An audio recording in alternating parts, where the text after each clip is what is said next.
હું ધરતીમાં બીજ વાવી દઉં અને એ બીજ અંકુરિત થાય છે, છોડવો થાય છે અને પછી એને ફળ લાગે છે. ધરતી જો જડ જ હોય અને ઝાડવા જો જડ જ હોય તો એ વધે?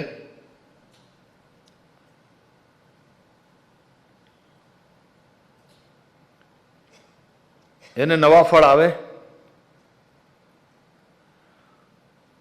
તો જો અમે બે માણસ પરણીએ છીએ, મેરેજ લાઈફમાં એન્ટર થઈએ છીએ અને અમને છોકરા થાય છે,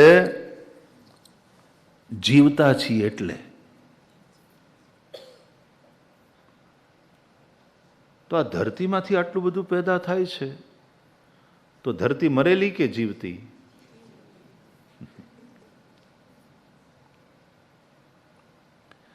નહીં તો ધરતી આ બધાને શું કામ જન્મ આપે?